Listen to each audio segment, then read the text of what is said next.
Okay, so you can see on number 3 of your homework, you can see that it's y equals x squared plus x minus 30. So the first thing you would do is you would just set y equal to 0. So 0 is equal to x squared plus x minus 30. That's really the first thing that you do. The second thing that you would do is you would now factor. So you would factor it out. You would draw your x. This is a little different than the one you just did. It's actually the same thing. You would do a times c. You can see that a is already 1. So a is equal to 1. B is equal to 1. C is equal to negative 30. So again, the 1 is the number in front of x squared. There is a 1 in front of x. The reason is there is an x there, so that means there is 1 there. And the negative 30 is right there.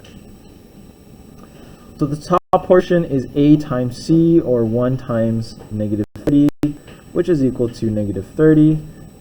The bottom is b, as per usual, and so you have 1.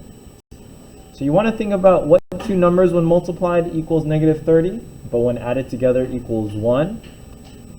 So some clues that I think about are, okay, the numbers that are multiplying, one of them is negative, one of them is positive, because they multiply to equal a negative number, and that's only possible if one of the numbers is negative and the other one is positive.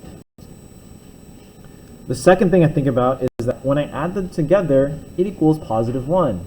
That must mean the numbers are really close together. So if you think about the factors of 30, you can think about 30 and 1, but they're not quite that close together. So I want to think about numbers that are a lot closer. In case you can't think about it, you could just list all the factors of 30. You could do 2 and 10, 3 and 10.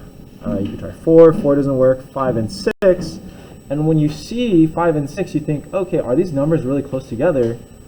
And they are. And when you think about it, 6 and 5, don't they multiply to equal 30? But it's negative 30. How do I know which one's negative?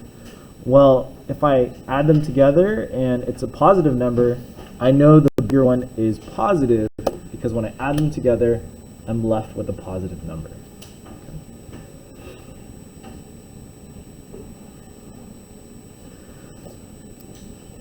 Okay, so now your third step is just to set your factors equal to 0. So you would rewrite this as x plus 6, and we get that 6 from right here. And then we do x minus 5 is equal to 0.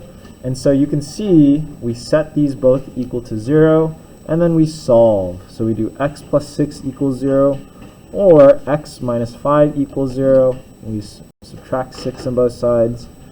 We get x is equal to negative 6, x is equal to 5. So I add 5 on both sides. And so my answer is x equals negative 6, or x equals 5.